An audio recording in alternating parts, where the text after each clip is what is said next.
Hey, what's up, Crypto Army? I'm Travis, your Crypto Newbie, bringing you my experiences. You have to learn things the hard way. Just a reminder, I'm not a financial advisor, and none of my content should be used as financial advice. So today we're going to continue the Safepal series. This is video 2, so if you haven't watched video 1, it might be beneficial to go back and watch that. I'm going to try to limit how much of the content I've already covered that I cover in these videos, just to keep the videos a little bit more manageable in size. So there might be information that you need to hear in video 1. Video 1 was largely about just doing this series, so it might not be as relevant. Video 2 is going to focus primarily on the software aspect of Safepal. Video 3, we're actually going to link our software, basically the Safepal wallet address we've already got created, with brand new hardware. And video 4, we're going to do the opposite. We're going to start with hardware and build a brand new wallet using just the hardware and then going through basically the setup process. So this video's primary focus is going to be on the actual software, along with a little bit of an understanding of how things work when you're talking about wallets. So this is the Safepal wallet, and you're going to notice it's got a lot of similarities to Trust Wallet or Safemoon Wallet. There's going to be a lot of similarities between how these wallets work because they all kind of work the same, but there are some unique aspects to this wallet, and the link to the hardware wallet is why I'm covering it on this channel. This makes this one of the better wallets out there for the DeFi space. It's multi-chain, so it works with Ethereum, Binance, and 30 plus other chains, plus all of the tokens that have launched on those chains. So this ecosystem supports a lot of different DeFi within the crypto space, and it also works really well when you're talking about staking and staking pools and farming. It really works well for all of those situations, a little bit better than, say, a ledger, for example. But let's just talk a little bit about how these things work and what we're really talking about. Now, what we're looking at here is the software interface of Safepal Wallet. Purely software. And as you can see, I don't have any cryptos here. This is just a wallet I use for YouTube videos. I've had money stolen before because I accidentally had a split second where the seed phrase was shown on one of my videos. Fortunately, there wasn't a lot in there, but that was enough for somebody to freeze frame and empty my wallet. So I no longer use wallets that have money in it, other than maybe I'll do test transactions every once in a while and leave like $1 in there. So go ahead and steal the $1 if you catch my seed phrase and are able to do that. But I don't use these for big transactions or a lot of money, so good luck with that. Think of software as the window. Whenever we're talking about the wallet, we're actually talking about the information that's stored on the blockchain. You can use multiple wallets. You can use the Safepal software wallet. You could use the Trust Wallet. You could use MetaMask. You can use multiple wallets to interact with your tokens. If you didn't know that, that's how it works. So you can import seed phrase pretty much to any piece of software because all the software is a window. It's showing you what's on the blockchain. Now the seed phrase or the private key is what allows you to sign transactions and actually interact with whatever you've got on the blockchain. So when you're looking at your wallets, look at it in that sense. If you download Trust Wallet or MetaMask or Safepal Wallet or Safemoon Wallet or Evergrow Coin Wallet or any of the other wallets that are out there, all you're doing is granting it the ability to see what's on the blockchain and interact with it if you put the seed phrase in there. Now, there are some things called observation wallets or viewing only wallets. Those allow you to interact with and just see. You can't actually sign any transactions. And we're going to talk a little bit more about that here in a little bit because that's one of the options we have with the Safepal wallet. But really what we're talking about is this piece of software here as a window. So hopefully that clarifies a lot of potential questions you've got out there. When you link your Safepal wallet, the software side, with the hardware wallet, all you're doing is moving that seed phrase and that private key onto that hardware device.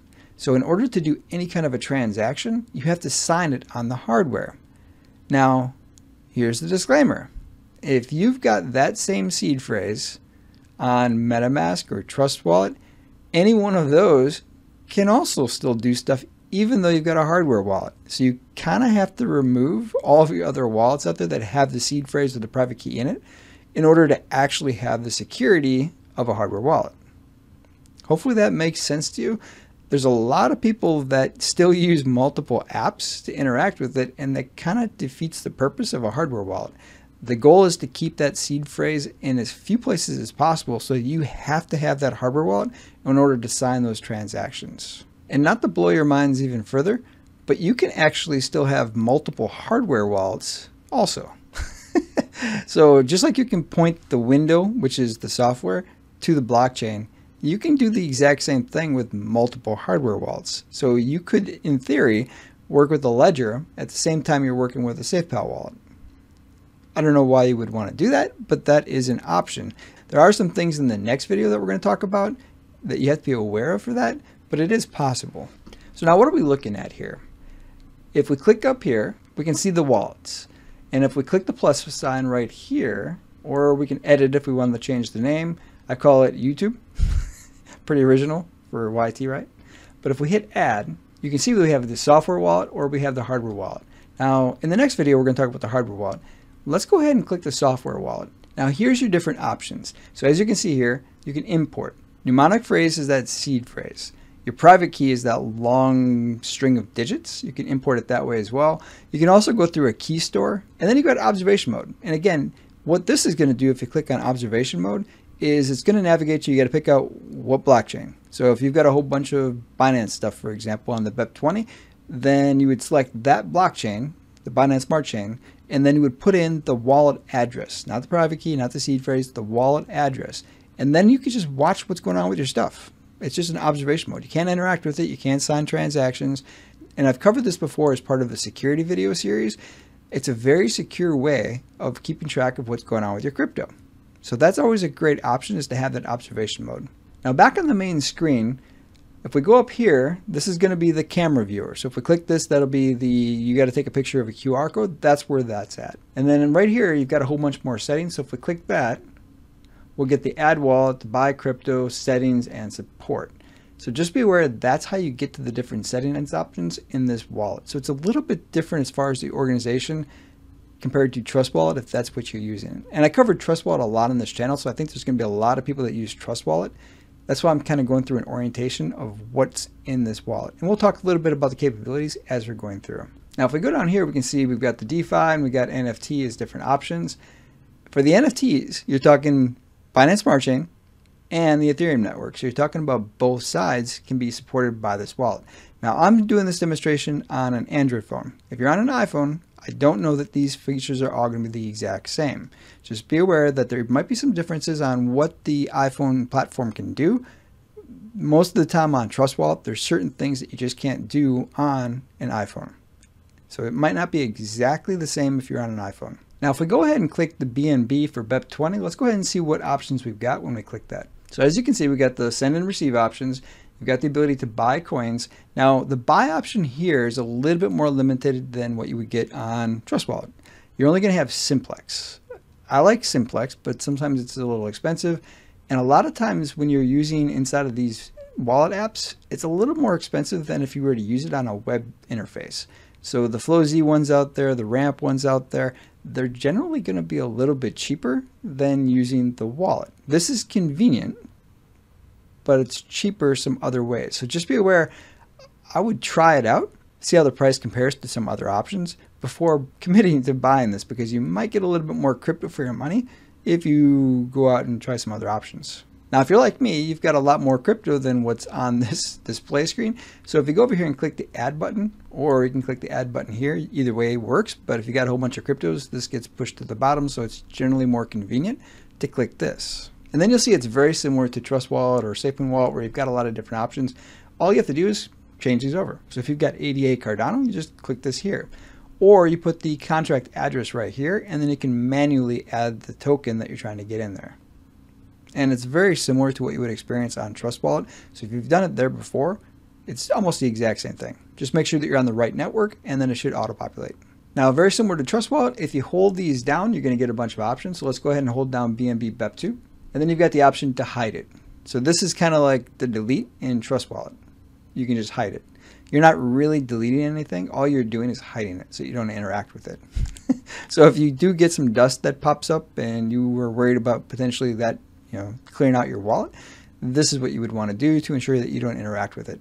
Now if we scroll down here, here's where we can actually look at our favorites or our market. So we'll go ahead and click that and take a look at what options we have. Now I went through and set up a bunch of favorites. It's very limited on what you can follow for favorites. So you're not necessarily going to see really a lot of the stuff that's on my channel. They're really just the bigger tokens. I'm not exactly sure how you get in this one. It's one of the questions I've got. I probably could jump on Discord and see exactly how people get added to this. But there's a lot of tokens that you can't follow. Safemoon's not on here. And I was actually surprised that Kadena was, but another one that is a little bit higher by 50 or 60 tokens on CMC isn't in here. So it doesn't follow CMC's top 100, that's for sure. Maybe you have to pay to get in here. I'm not 100% sure. So that's one of those things, if you're interested in finding out how this is updated, I can take a look and reach out to the team and ask the question. They do updates to this wallet about every 2 to 3 weeks based on their website. And if you click markets here, you're just going to get the full list of everything they've got, which you can search. Now let's go ahead and click this down here, which is the dApps. So if you're looking for the dApp area, that's right here. Oftentimes on an iPhone, that would be one of the things that's missing along with the NFTs. But they fixed that for Trust Wallets. It's possible that all of these options are going to be on your iPhone as well. I just can't guarantee that. Now I really like how they've set up this. So you can see my recent ones are right here. And I was basically setting up my favorites. So if we click on favorites, you can see that I selected a bunch of the common ones: PancakeSwap, Uniswap, Radium, QuickSwap, a lot of the blockchain specific swaps that are out there. And then I went through and added a couple others that I go to on a fairly regular basis. What I thought was interesting was YieldZilla is fairly new, and theirs has a picture. But if we go down to ShibaSwap has been around for a while, and there's nothing there. Kind of interesting there. I mean, even Boda Tokens got theirs updated, so I'm not exactly sure why some of these don't update. But it actually had to close down and re-enter in order for Bodas to update. Reflex and YieldZilla automatically downloaded. But if you go to a bunch of different apps on a fairly regular basis, this is a really safe way to make sure that you go to the right address, is you program it in there. That way there's no way that you ended up on the wrong website and connected to a malicious site accidentally. So you save it as a favorite. That way you're guaranteed to go to the right place. But let's go back to Hot now. Now on Hot, I like how they've got this kind of split up. I mean, yeah, it's DeFi, I guess, but if we scroll down a little bit here, we can see there's BSC, and then there's tools, CoinMarketCap. So it really puts a lot of really good information all at your fingertips. So I really do like that, because it helps avoid some of the issues of ending up on malicious websites, because they're all right here programmed in. And you can see they've got quite a few things built in. But I really like how they've set this up. And again, there's a lot of things about Safepal Wallet that I really liked. This was one of them. Let's go ahead and go over to this swap. And you heard me right, there's a built-in swap and more. So as you can see here, we got the standard swap. Pretty much every swap looks the same. They're pretty consistent. What's interesting with their swap is that it's got bridges set up. So if you want to switch between Ethereum and BNB, you can. They've actually got quite a few options as far as what you want to do swaps between. Not everything, but they've got a lot of stuff already built in, which is very convenient. I actually kind of wish I'd played around with this a year ago. Wait a minute, I did, but it wasn't nearly as developed as it is right now. But you can see they've got a lot of really good options, and you can see the bridges down here as well. Now, if Ethereum could ever fix their gas fees, I love the option of being able to go between Ethereum and BNB, because I've got a lot of stuff on Ethereum that's just kind of sitting there waiting for the gas fees to come down. But what you're really going to like is get the exchange option up here. And if we click on the exchange, you can see that it's linked through Binance. And again, Safepal has a link with Binance, so a lot of the stuff is going to be Binance specific. You're going to have these links directly with Binance, and you can set up your account with Binance through here. I haven't done this. I can't get a Binance account, or at least I can't get a Binance US account, which is where I live in the US. I've been trying for over a year, and I can't get through the verification process because I'm in the military. So there's some challenges with getting things approved when you're in the military. It's a whole long drawn out story, so I won't bore you with it. But I can't get this to work, so I haven't really played around with this option yet. But as you can see, this might look familiar. These are a lot of the ones I had favorited back in the other area. So it pulled all of my favorites in and then organized it around my favorites. But then you can go over spot and futures also. So I really like that. And you'll notice this is essentially a dApp. We're basically in a browser. So when you see this up here, that's the indicator that you've left the actual app and you're now working within a dApp inside of the browser. And you can see they've got a lot of integrations into this as we look through this. Again, definitely worth you checking out. Let's go ahead and exit out of here though. Now the last thing we're going to cover, and it looks kind of funny, right? Looks like a money bag. What gives you money? Well, staking and farming, of course. So let's go ahead and click on the staking and the farming area. And yep, you guessed it. They've actually integrated staking and farming directly into their app. Now it is limited. There's not a million options for what you can stake and farm, but it has options. Most don't, and it's right there for you to use. Now I haven't used this either, but it's actually fairly easy to do. Now let's go ahead and take a look at the settings for a second. Now some things you're going to want to take a look at. Transaction cost. You might want to put it at low. I generally keep it at low. If time is a factor, you're probably going to put it a little higher, but if time is a factor, you might not want to use this with a hardware wallet anyway, so you might want to have a separate wallet that you use for pre-sales and that kind of stuff. But just keep in mind that you might want to put this to low if you don't want to pay as much in gas. You can also clear your browser cache here after you get done with using dApps. I always recommend doing that. You can also change to white mode if you like white mode. I really like the address book. Now what the address book allows you to do is give it a name, put in an address, BSC, Ethereum, you pick whichever network it is, and then it's stored in here for use later. So for example, if you've got multiple wallets and you want to be able to interact between them, you can add them all here. That way they're all in your address book. It makes it a little bit easier for doing transactions in the future. Now the last thing we're going to show you, let's go ahead and click on Bitcoin right here. Now one of the really cool things they've got built in here is obviously all the transaction history. Most of the wallets have that these days. But let's go ahead and click right here. Now I think they did an amazing job building this. It provides you the information you're probably looking for. And it looks amazing. I have to say they did a really good job building these charts. And as you can see, you've got the option to buy or sell by doing it this way as well. So very easy to use for a wallet. Let's go ahead and back out. Now that's pretty much it for today's content. Hope you found the content helpful. Let me know in the comments, is there any aspects of this wallet that I didn't cover that you're interested in hearing more about? And I'll try to do that in a future video as well. Now, one of the things I'm going to probably mention in every single video that we go through is if you're planning on getting one of these hardware wallets to link with this, you have to consider a couple things. If you're in the process of setting up one of these wallets, one of the questions you need to ask yourself is what kind of a security posture do you want for your wallet? Do you want to use what you've already got and have already been using, assuming that it's not been compromised or there's not any other issues?